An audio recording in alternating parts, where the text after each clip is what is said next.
I would first like to preface this video by mentioning that Persona 5 isn't by any means an awful game. It isn't even by any means an awful RPG necessarily, though I would say it's middling to some degree.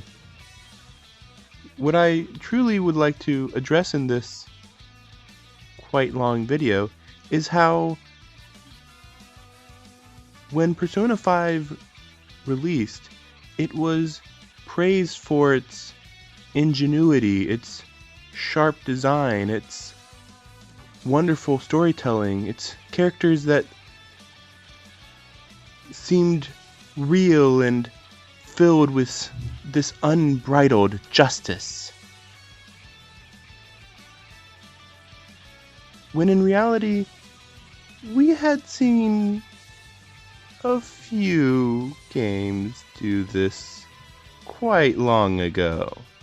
Admittedly, many people probably have forgotten these unsung heroes, these Cadillac of video game happenstance.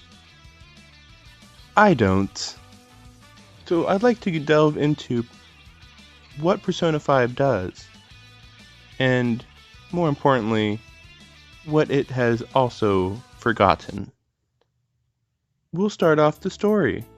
A unjustly crucified main character who must suffer from unjust actions of an adult. That's all we know.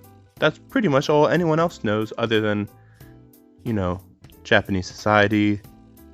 You shouldn't speak up to your elders, no matter what. In fact, Japanese workers are supposed to do everything their boss says, which would obviously include take blame for their boss's mistakes. But putting aside Japanese morality, the main character is sent off by his own parents, who we don't see. Fine, we don't see them. They don't matter, I guess.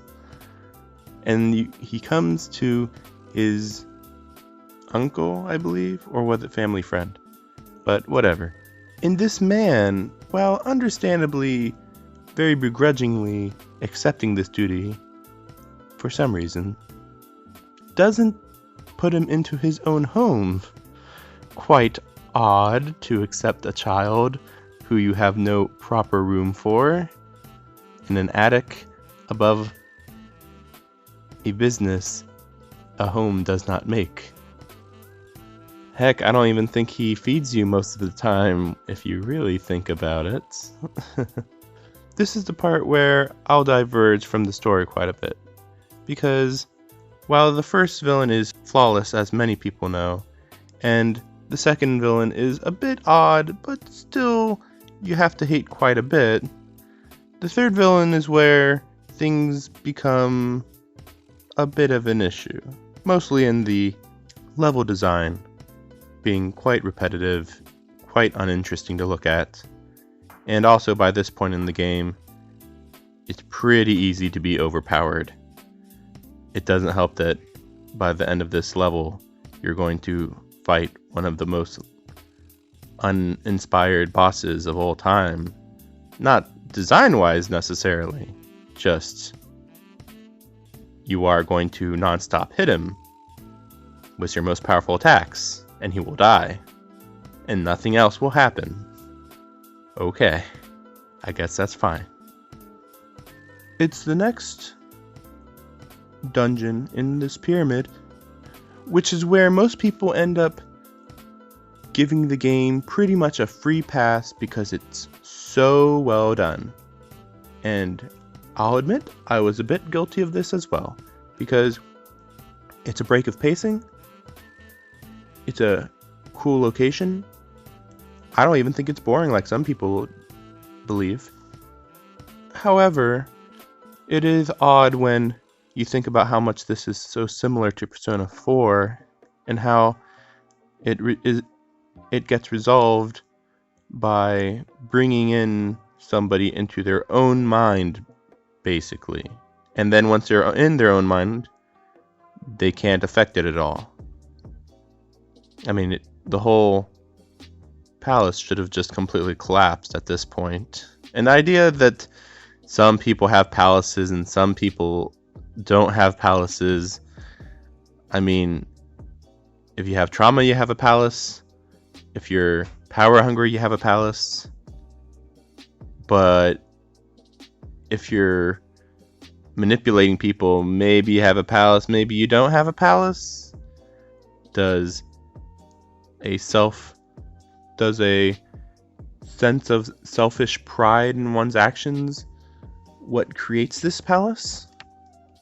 Let's think of it for a second. The first palace, yes, he's very arrogant. He wants to get it away with it. He thinks he deserves to get away with it. Second palace, he feels a little bit guilty, but yes, completely deserving of everything he wants to get. Third palace, yes, he believes he is flawless and is doing no wrong, basically. Fourth palace, she is putting everything on herself, and in some way I suppose it's selfish, believing she is the one and only person who was the cause of all of the horrible things in her life. That just means that when her self-realization happens, the palace should definitely fall apart on its own then. Okay, whatever. The fifth palace, also he believes he's completely in the right and is doing no wrong. The sixth palace, you are supposed to believe Nijima is doing things in a way that she believes she is doing no wrong. However, the fact that she can be talked down into questioning if she's been doing the right thing all along makes me wonder if she should have had a palace to this extent. When I was going through this palace, I was believing that it wasn't going to be her palace at the end. I believed that it was going to end up being somebody else's palace, and it was just made to look like hers. Because she never seemed arrogant. Oh, she wants to catch a criminal. What a horrible thing. I guess that's Japanese society for you, maybe. I don't know. But for whatever reason, they made it sound like she might be willing to murder people in order to do what she needed to do, or frame people to catch the criminals. The point is, she never, in the real world, came close to this. And if they came close to showing it in the real world, maybe it would have been justified. I mean, the fact that we were being led on the whole time definitely is part of the reason why I was wondering if this was actually Nijima's palace. Kind of odd. And then, of course, the final palace. Yes, he believes he's right. He's the ultimate, I'm right, everybody's wrong, follow me or die. Literally, that's his philosophy. And that brings me to all these freaking two-dimensional villains. Are you kidding me? After everything that's happened in Persona 3 and Persona 4, with more or less just normal people getting crazy ideas and not really having good justification, but at least emotional justification. There is no actual good emotional justification you can make in Persona 5 for thinking it's fine to murder or fine to steal. And I mean inside of yourself. Like, you can justify it to other people by saying, oh, I'm not really doing this, or, oh, you just don't understand why I'm doing it. At the end of the day, these people did it not because they had to, but seemingly because they just enjoyed doing it. Perhaps if they had delved into the source of why they started doing these things in the first place, it would have made more sense, and you would have been able to at least understand how this could have began in the first place. I mean, let's be serious. In the real world, in the real world, our world, there are people like these people in this game. However, in the real world, you can't go into their minds to see their justifications. But you would think that They aren't saying everything I'm doing is completely justified. I'm not doing anything wrong. I wouldn't change anything that I did. That's pretty much what all the Persona 5 villains are saying. That I wouldn't have done anything differently. and in fact, some of them really wouldn't have done anything differently. Considering how permanent what they did was, and they are perfectly fine with what they did. Like, if some of the villains were like this, that'd be one thing, but they are all like this. Obviously, I'm not counting Nijima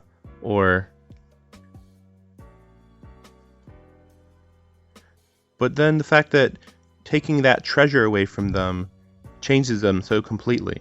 It's mind control. There's no other way around it. It's just mind control. It just so happens that the mind control works perfectly in their favor, even though they aren't manipulating the person technically. But it's like, without this treasure which represents their arrogance, it represents their undying belief in themselves. Without this treasure, they are just filled with guilt. This treasure was preventing the guilt from reaching them. In this way, it is almost a good idea. However, of course, then you come into the part where, so what you're really doing is destroying their sense of self-confidence or sense of pride or something. I mean, they're villains. They're evil people. It's fine to destroy their self-confidence, since their self-confidence is built on the suffering of others. But again, why did this self-confidence get made in the first place? Why were they fine with this corruption leading to bigger and bigger consequences in the first place? You have to go into their base personality, where this started. Or at least have a decent explanation for why somebody would be okay with doing these types of situations, doing these types of horrible acts. Of course, the fact that they were all also connected within each other, coincidentally, is Persona 5's greatest flaw, that the first 3 palaces they ran into were all interconnected into a grand political scheme that was also connected to the main character's own personal drama. Far too coincidental. This is ridiculous. It's farcical how awful this idea was. Of course, it's only exasperated by the fact that they have Mishima run their fan site, which was used to determine who they're going to be attacking next. It wasn't necessarily an awful idea. After all, why would their site get targeted so quickly, so soon? It's all coincidence again. The main villain just happened to need them at that exact time, and they just happened to also put up a site that he could use to manipulate them a bit. Still odd, especially since there was no reason to believe that this site was legitimate, that the Phantom Thieves were legitimate in any way. But, he's jumping to conclusions. The heroes are jumping to conclusions. I guess it's all even between them, was how much conclusions they're jumping to. Now, when it comes to the final boss, the Holy Grail, I don't think there's any real big problem with it. I mean, considering this whole thing began before the game even began, with Igor getting taken out by the Holy Grail in the first place. I mean, I'm not saying that that's unbelievable. It's mostly just more interesting. I don't really know how magical, how higher beings work into the greater world, and it's not like they're going to address them. I don't expect them to address it. It's a little unreasonable to some extent, especially since the twins could be twins in the first place. Like, I guess these spiritual beings can be separated into separate beings easily? Who knows? But I do like the idea nonetheless. As for the Holy Grail's belief that all humans want to be controlled and told what the right way to live is or whatever. That's just ripping off the Persona 3 story completely, which in the Persona 3 story is a lot more nuanced. It's very obvious that not everybody wants to die, but it's understandable that, if millions of people feel like they want to die, and this being is created from the will of those people, it'd be understandable that this being feels indebted, responsible for carrying out the will of all those millions of people, even if it is a small fraction of the world. Same thing in Persona 5. It's just the same. It's just as justified. So it's not exactly bad, it's just a reused idea. That's all. You could also argue that that's the same plot in Persona 4. However, I feel like Persona 4 did it in a much more nuanced way. It wasn't quite like the will of the people. It was more like the belief of this individual god. They kind of made it seem like they knew the thoughts of everybody, but if anything, it was they knew the thoughts of everybody in town, and that's about it. It's a little unclear how far the fog was going to reach. I think it was said that it might reach the world or Japan or whatever, but there was no reason to know for sure whether this would happen. It's unclear how much power these gods have in the first place. In Persona 3, it did feel like it was going to be the end of the world. In Persona 4, the end of the town. Persona 5, probably the end of the world, but probably more like just Japan. Very unclear. Just like the rest of the idea of the Holy Grail, the will of the people. However, something that can't be forgiven at all is Mona. Where did Mona come from? Well, technically Igor in some way. Not really explained, but more importantly, he's obviously the Teddy parallel. Except that Teddy was just a random shadow that gained a will.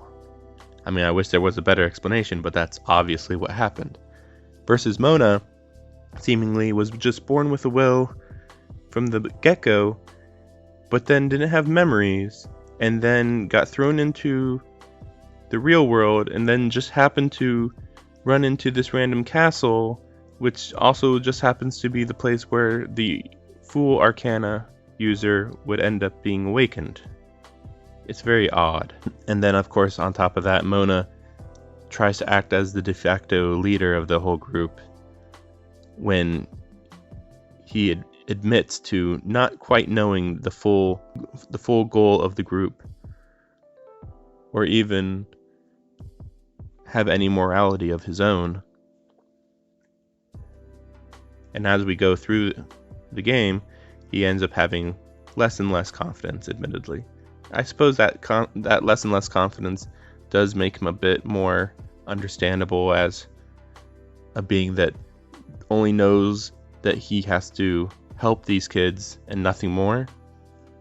But of course then he abandons them and goes to try to beat a palace all on his own, and basically would have died if not for Haru randomly showing up and randomly getting a persona, except she didn't get her persona.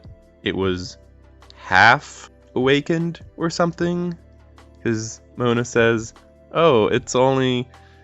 she can't fight. She's not really a fighter, but actually she can fight, or maybe she just didn't try. I suppose it's almost like she awakened her persona, but she didn't have the will to fight. Yet, we've already said in this game that if you awaken your persona, you have the will to fight. Right? Everything with Haru is very lazy. Of course, her confidant is one of the least interesting ones.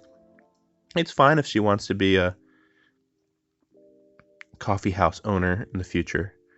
It's just kind of weird that she's assuming that she's going to be using the money from her father. You know, the father that likely was getting this money either through illegal means or at least by exploiting his workers, who more than likely now have a good cause to sue her family for all the money in emotional damages and actual funeral costs that her father created. They probably should have addressed that she was going to lose all her money, but instead they actually go the other way and say she's going to marry this rich guy in the future because her family's going to have all that money because we're all rich. Quite odd, if I do say so myself. When it comes to the gameplay, it's nothing special compared to previous Personas. Persona 4 really perfected this idea of the Persona turn-based combat to such an extent that Persona 5 just feels like it's staying on solid ground and nothing more. It gets even more repetitive, in my opinion. It feels more repetitive, in my opinion. Of course, this time I really wanted to keep Arsene. He seems like a really fun guy to use, kind of similar to the previous two main character first Personas, to be fair. But Arsene's design just felt like there was a lot more put into him. Obviously, because he was going to be used at the end. I just wish he was used quite a bit more at the beginning. Or better yet, I wish that this time the main character would only have that one persona. It'd feel a lot more personal. Something that the Persona series really does need. You know, like a speaking protagonist. It's been mentioned about how Persona 5 is very contradictory toward taking down evil, yet upholding previous Japanese traditions of allowing injustice to happen because it's either traditional or the author just can't think of a better way to address the situation and doesn't want to rock the boat of the whole societal structure of Japan. Remember, this is the same country that still has an emperor and some royalty, and the royalty is in control of major corporations. Now, I'm not going to talk about corruptness in Japan. I have no idea. Compared to the rest of the world, they don't seem too bad at all. Of course, the Yakuza might have something to do with that in terms of how corrupt they are. I mean, how corrupt can Yakuza really be? They're Yakuza, right? But yeah, of course, they show the Yakuza character off in this game and shuffle him off to the side because he was just a low-ranking Yakuza guy. He was one of the bad ones. Whatever. Anyway. The combat mostly just suffers from having certain capabilities only possible by increasing the confidant of certain characters. I like this idea, yet, admittedly, not being able to switch out your party members until you raise a confidant of this one random person is a little bit awkward. And even if we knew the potential abilities we could get from every confidant, that would kind of spoil the whole point of confidants, which is to pick who you like the most and help them because you want to actually see their lives improve. Instead, it would turn into some sort of exercise in gross efficiency or something. Still, I'm sure that this could be fine-tuned for the next game if they really tried and thought about the ramifications of some of these gameplay ideas. That said, I actually believe that there weren't going to be confidants in this game. You might think, that's blasphemous.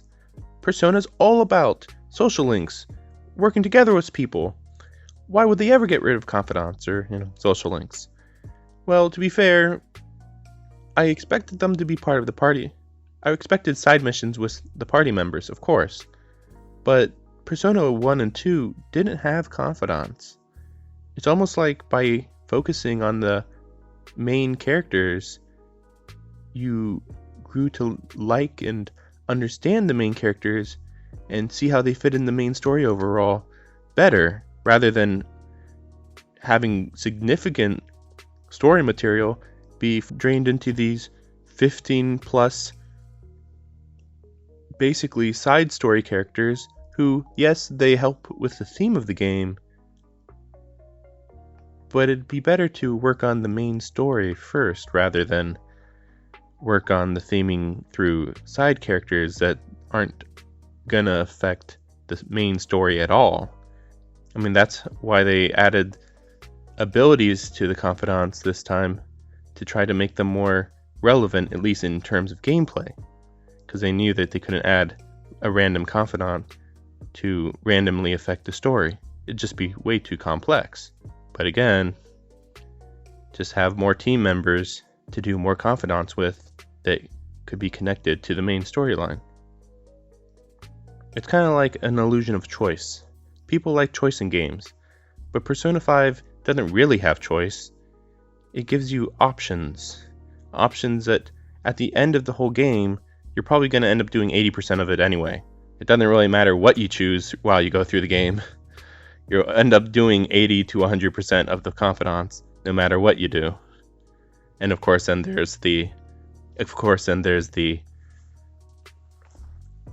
main character's skills in this game, which feel particularly pointless considering how few choices actually connect to your intelligence and guts and hard work and all that.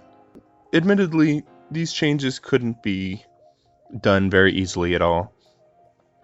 I can't even think of my own version of how you would do this, but I think it's still worth rocking the boat to this series by changing your ideas, especially when this game took, well, you could say 9 years to come out. I'll give it credit and say simply 7 years to come out. Now, the odd part is that some people didn't believe that Persona 6 should come out directly after 5. I don't know why they would believe this. Persona 4 came out 2 years after Persona 3. That's why those two games are so similar. But meanwhile, Persona 5, which took way longer, simply for graphical means, obviously, didn't change the story structure very much, didn't change the gameplay very much, and I question whether they would ever change anything in the future, considering all that time that seems to have went to waste for certain areas of the game. Now, I say, hurry up and give us Persona 6, while also saying that the amount of time seems to not matter too much when it comes to changing things in this series. Well, I suppose I just would hope that after all these years of fine-tuning their game engine, maybe they'll be able to focus on other aspects of the game, similar to what happened from 3 to 4, because even with that little amount of time, 3 and 4 feel like practically polar opposite types of games. Going from 5 to 6, imagining that 6 could be so many other things. Imagine being like maybe in the far north of Japan and being in a heavily snowy area year round, and maybe working with taking down ancient spirits in nature, you know? Because the monsters in the Persona series haven't really been addressed as being old deities or anything, while being in Japan. Now, admittedly, they focus on human characters because it's more relatable. But, you know, you can always connect demonic plots with real human plots as well. That's what Persona 1 and 2 did, from what I've heard. And yes, that's correct. I haven't played Persona 1 and 2. I actually heavily looked into playing them, but the perspective on the games and their age is far too much for me to handle. I've played quite a lot of old games, and those look janky as all heck. Oh my gosh. If you really ever want to play Persona 1 and 2, just look up an hour of gameplay from each, and you'll know whether you really, really want to have any part of that. While I'm on the subject of the monsters in this game, I say monsters instead of personas, but whatever. The interesting thing is that the monsters are pretty much identical to the previous games. It's quite odd. I would like new ones. I know that this isn't Pokemon necessarily, but having fewer of them with more variety in what they're capable of would be a lot more interesting, I believe. instead of 120 or 130, you end up having more like 70 of them. But I don't know if you'd have them evolve. Maybe that's going a little too far. But perhaps have their skills drastically change as the game goes on. Perhaps they all level up when one levels up. Like, shared experience type of thing. I don't really see any downside to that. But yeah, again, like, they'd all be as diverse as Pokemon. Even if they don't evolve, they would still get abilities that you might not expect as the further you go on through the game. Of course, that's actually expecting more of Persona than of the actual Persona games, considering in the Persona games they give you their strongest ability by a level 50, and then it doesn't really matter after that for most of the Pokemon. So I suppose that's one issue with having so many models to make and moves for them to know. Still, it would be better to have even the weakest monster stand a chance against some of the stronger monsters. Because at the end of the day, these monsters aren't really reflecting how strong they are supposed to be or anything. They're just a way to fight in this video game. If they wanted to go into the monsters, then they better get into it next game, or else no one's gonna care at all. Remember, Persona 1 and 2 had God and the Devil. Persona 3 had Death. Persona 4 had a random god. Persona 5 has a created god made from humans.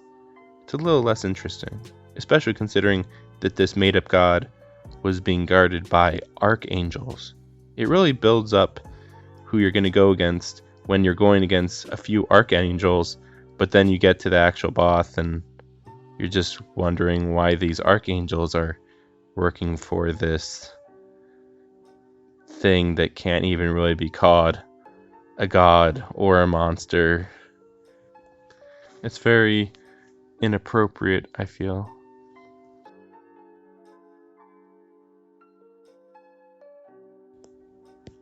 If you're wondering why I even bothered making this video when I so clearly hate so many basic design elements of Persona 5, it's because the video game legacy of the Persona series is so strong up to now. While I don't quite know as much about 1 and 2 as some people may know, it is widely understood that they're very well thought out and very unique compared to any other RPGs around their times and even right now. And while 3 and 4 definitely diverged greatly from 1 and 2, they had an artistic flair and mechanics that many people had never thought to combine before, and it made you wonder how this series could only improve going in the future, whether they came up with new ideas or refined current ideas at the time. And if nothing else, the overarching story of each game influenced people's lives in ways they couldn't even imagine.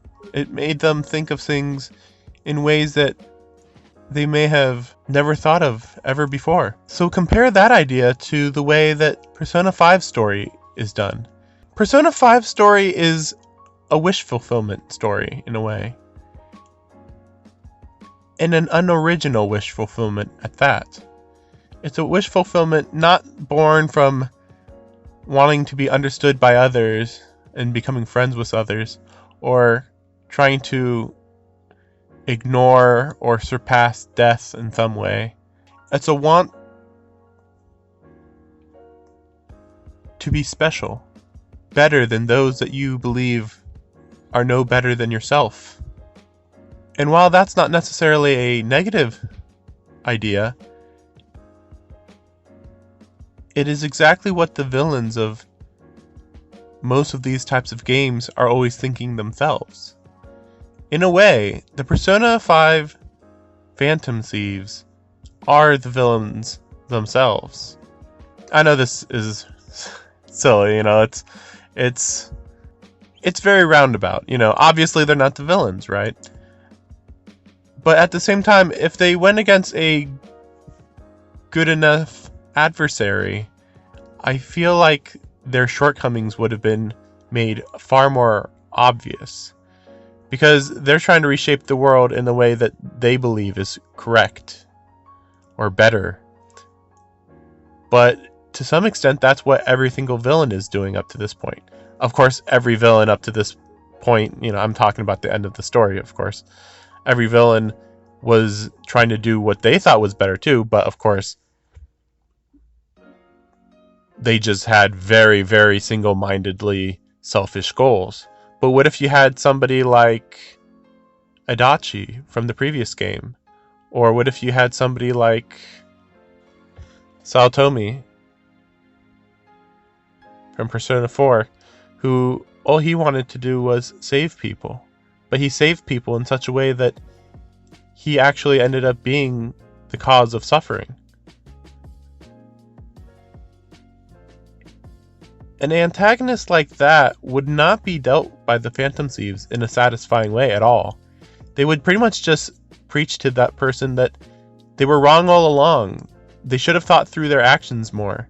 That they were being overconfident or were really only thinking of themselves and not the actual potential victims from their point of view. But they'd be wrong, even if they did say that. Because at the end of the day, Saotomi truly believed what he was doing was right. At the end of the day, he should have made sure that what he was doing was actually saving the person, but he at least felt trapped during that time period. This is only hurt by the fact that the Persona 4 crew also didn't really question him in any serious moral way. He's just seen as a insane kidnapper who had no truly good motives until they realized that this wasn't actually the case, that he actually was doing it for good reasons, just with very little information as to what he was doing. I know this sounds really silly, but the point is that if the Persona 5 crew came along and questioned Saotomi in this way, it would be just as bizarre, because while they wouldn't let him escape, they probably wouldn't condone his actions. They'd probably say, you should continue what you're doing, just think through your actions more. Actually, wait a second, that's not what they would say. They would say, you're evil, fuck you, go to hell, you were again, they would just completely selfishly believe they were right and believe that the enemy was completely 100% wrong. They didn't have a better point of view at all, and they must mind control this person to properly atone for what they've done. But going to jail for 5, 10, 15, 20 years, I mean, these things that all of these people did are so subjective and so different and situational that the idea that the Phantom Thieves, all they do is just make the person say what they're guilty of, and then they just leave the actual sentencing and punishment to the Japanese police, is farcically ridiculous. It's just insane. The biggest villain in the Persona 5 game is actually the police. I mean, sure, they demonize Nijima, but it doesn't change the fact that while she apparently was being overcome with an incorrect sense of justice, at the end of the day, that's all of the Japanese police force. The Japanese police force, they find any evidence on somebody, and immediately they'll just jump to the conclusion that that person's so guilty that they'll deserve the maximum punishment for it. You know, you don't hear about Japanese criminals getting off light, do you? Now, that said, I mean, they don't have the death penalty, so I suppose that's kind of a good thing, since if you end up being innocent, then you'll be able to get away with less time in jail. But again, at the end of the day, I'm saying that the Persona 5 crew was fighting the government, the legitimate government, all along. But they didn't even think about that idea. All they think about when they go through the plot of the game is who is the next target at that exact moment. Nothing more. No mention of a greater goal, really, other than get popular or something, be the champion of the people or something. They never have any discussions about why is what we're doing more correct than what the police are doing, or is it even right to mind control these people in this way? Like, it's mentioned a little bit, and I'm saying mind control, but like technically they don't do anything except take the treasure. It's just very bizarre that apparently when you take the treasure, the person's overcome with guilt. There's no reason to believe that even if they were overcome with guilt, that they would just come out and admit to such a large crime. And in fact, some stories talk about how admitting your guilt and going to jail isn't actually a good way to make up for your crime. It'd be better if you didn't admit your guilt, and instead you reverse everything you did by either returning the things or helping people that you wronged. Doing that type of stuff is stuff that you can't do if you were sent to prison. The point is that the Phantom Thieves don't really have a morally strong opinion about what they should do, or let alone a goal beyond beating the next bad guy. Amazing. Now, compare that to Persona 4. Yeah, it was pretty much the same thing. It was, here's the next problem, we have to confront it. But at the end of the day, they were going after the criminal. And yeah, sometimes they got tricked a little bit, but they still were going after that main goal all along. Where is the source of the town's conflict, basically?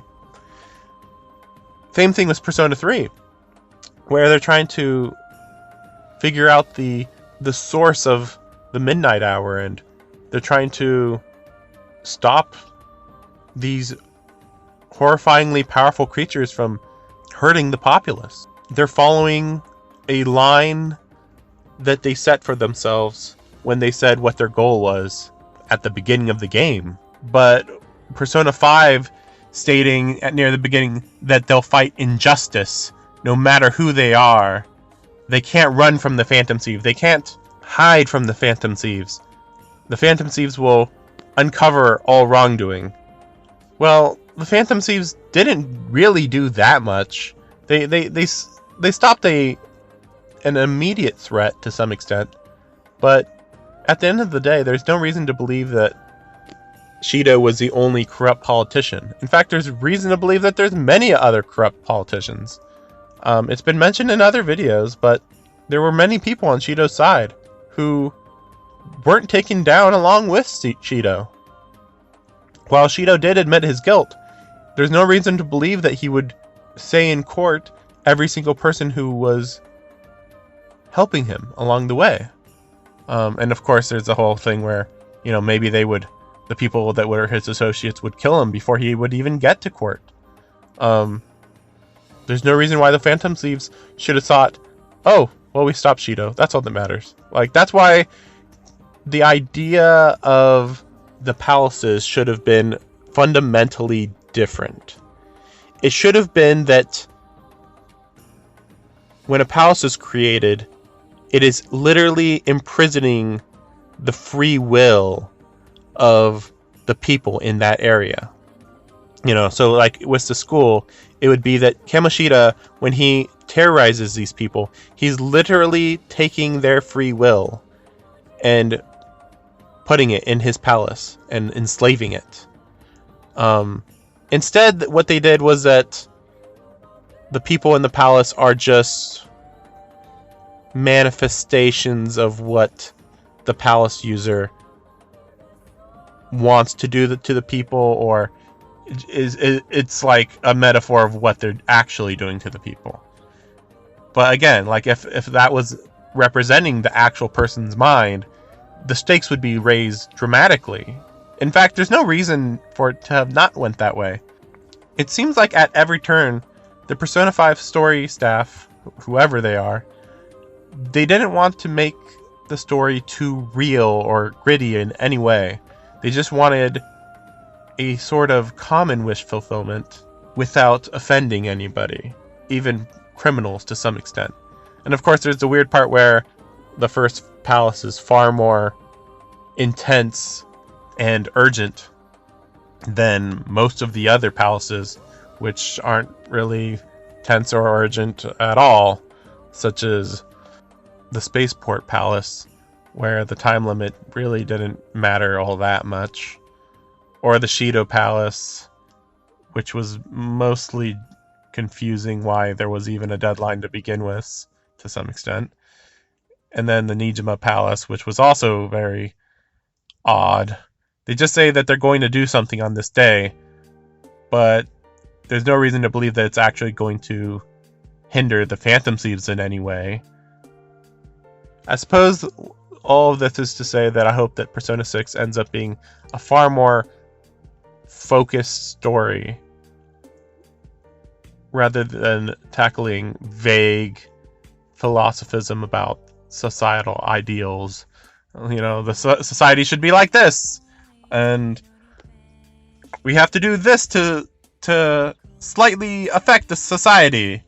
Like, no, just have a problem that has to be solved. Whether the problem is physical or mental, whether it's finding somebody, or perhaps it should go in a direction in which, again, the gods are more involved in it. Like a planetary scale type of conflict. I know most people wouldn't like this, since Persona 3 and 4 and 5 did bring more personal human connections to the series, more than it had before. But I think that the influence of the gods in the story are kind of a important part of the story, in how it shows how humans were and how they've improved compared to back when they only relied on these gods to do things for them, or were too scared of these gods to do anything. These gods should be representing their fears and desires and stuff. But while that is kind of done, for the most part, they're just a JoJo stand. They're just a thing that represents power and nothing more. Nothing even like a personality exists. I know I've heard that the Shin Megami Tensei series has some of that type of ideology, but I have never played the games, and honestly, they sound far more trouble than they're worse when it comes to how hard they are to play and how likable the characters are in there compared to the Persona series. Now, when it comes to Persona 5 Royal,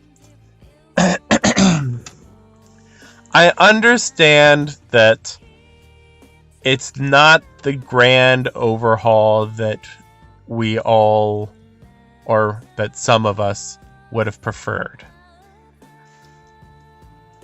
I personally would have liked if they had added far more backstories to each of the bosses and had more focused after-school activities rather than just doing whatever seems kind of a good idea to do that day.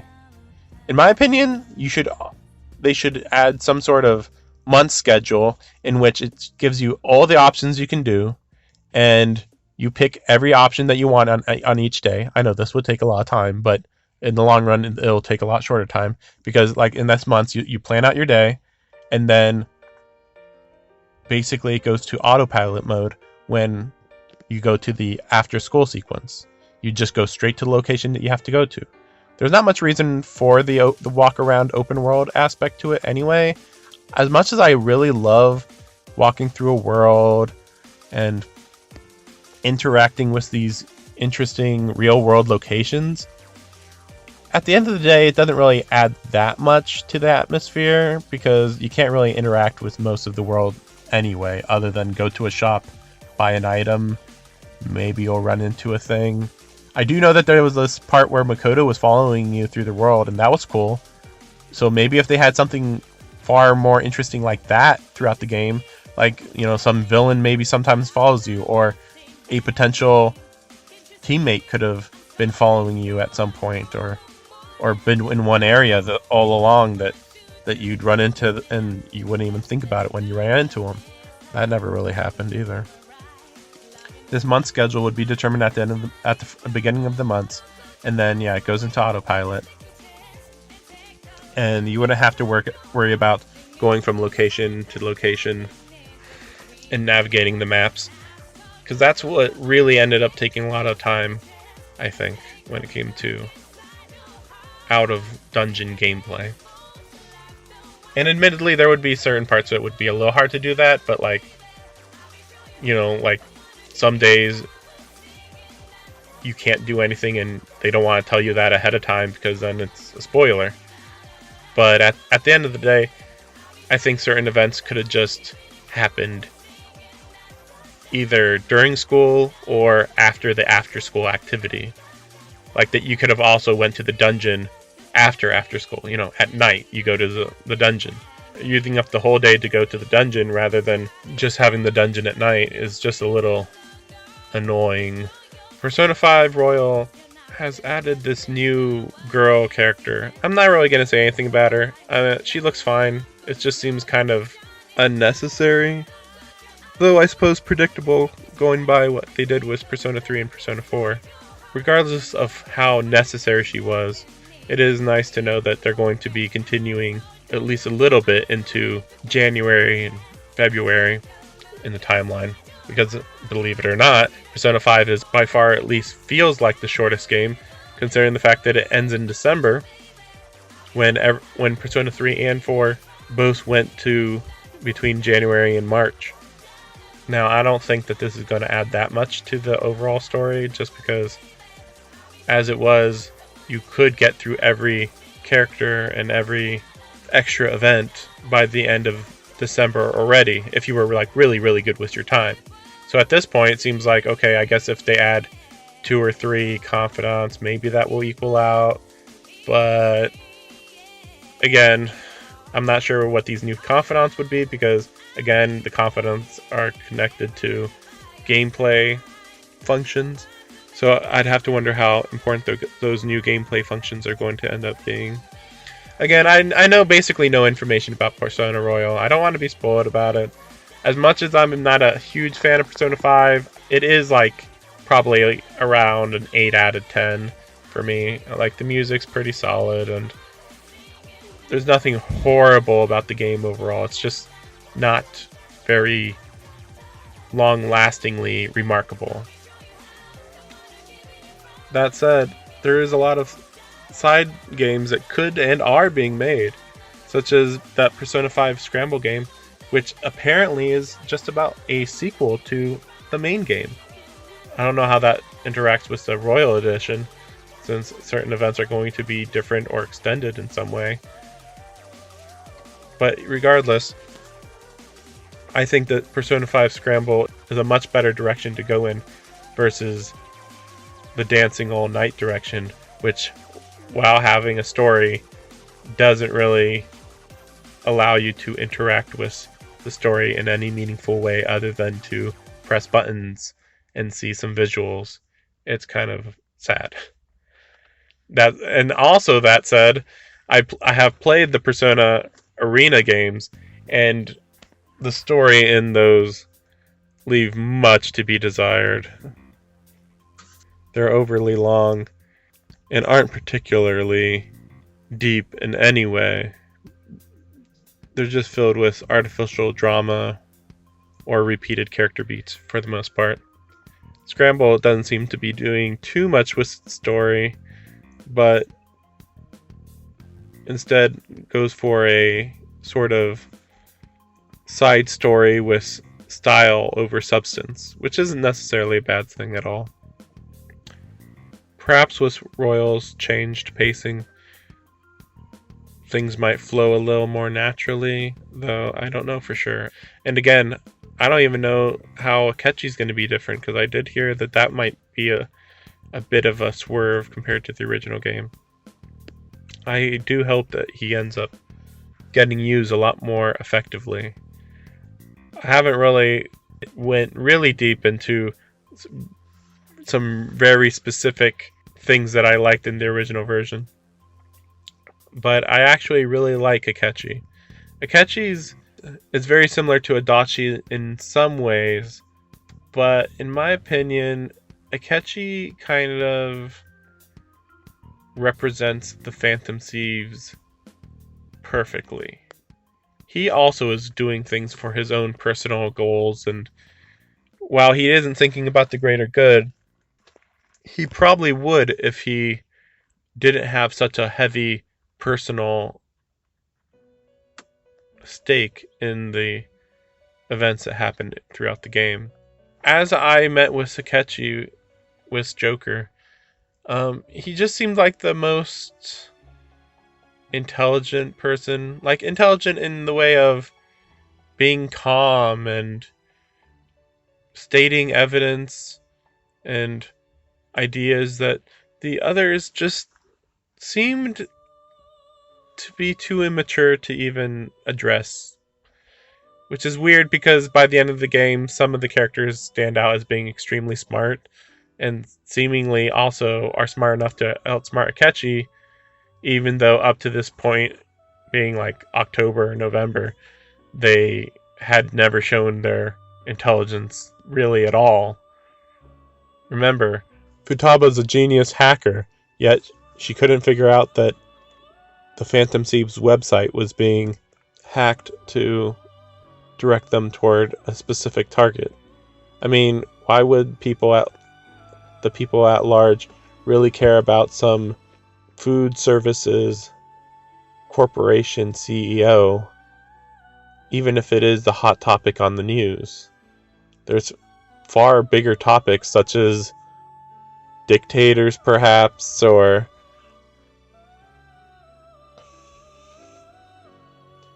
celebrity targets.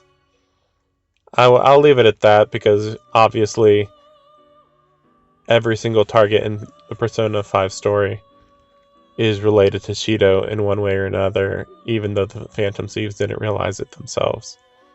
It's just too much to even go into the level of coincidence that gets raised to. Even Futaba herself is bizarrely connected to Shido, so much so that at one point I totally expected Futaba to end up being Shido's illegitimate daughter in some way, which could have been a far more interesting direction to go with that, considering Futaba's father ends up not being anybody mentioned at all. He's just some random person that got her mom pregnant, and that's it. Very odd. Very, very odd, in fact.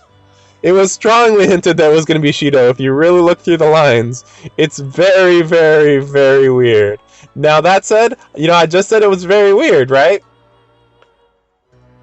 But it just occurs to me that Japan is big on who you're related to.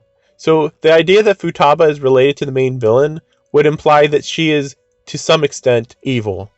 That's Japanese logic. It's pretty insulting in this day and age that Japan believes that your parents define who you will become. I guess that's the way of how Asian societies have structured their classes over the last several centuries.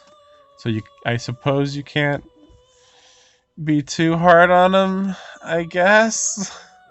Anyway, if Futaba was the daughter of Shido, that would have made her stake in everything much more interesting.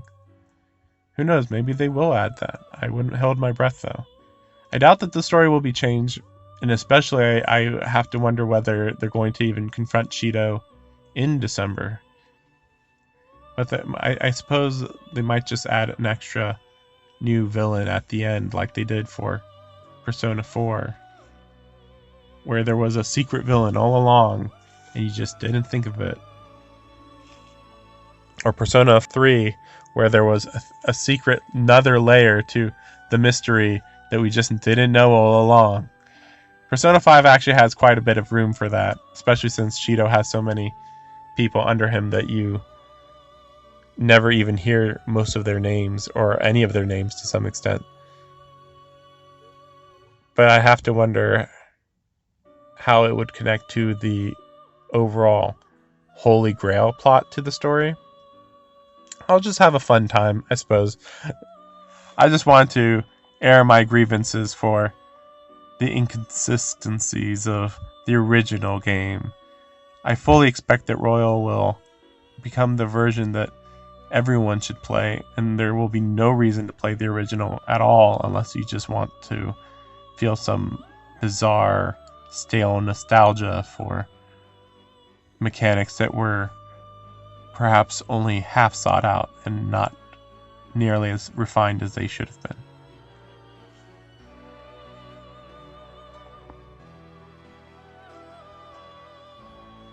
As for Persona 6, I hear that a new team is going to be taking charge of Atlus's Persona series, or at least a new director. And I wish him the best of luck. I can't wait to see what he or she ends up thinking about in the future. But I guess that's a question for another time. All this is to say that Persona 5 is at its best when it's emphasizing style over substance, just like its sequel. And while its theming and characters might not hit home the way that the previous two games really nailed their direction, Persona 5 didn't, and that's fine. It just wasn't one of the best RPGs of the decade. It was simply a very memorable RPG that could clearly be improved upon, as we're going to see very soon. However, it also makes me wonder where the direction of the series will go from here, since Persona 5 was such a hit wonder. Will Persona 6 pursue a similarly style over substance ideal, or will it look into its theming and setting in a lot more of a meticulous and thought out way by comparison? Perhaps it was the amount of time it took to focus on graphics and being overwhelmed by such a seemingly overwhelmingly interesting idea that the team just let itself be swept away by a ocean of a premise with puddles of details. I can't wait to see how Persona 6 will shape up when they announce it, but clearly that's a question for another time.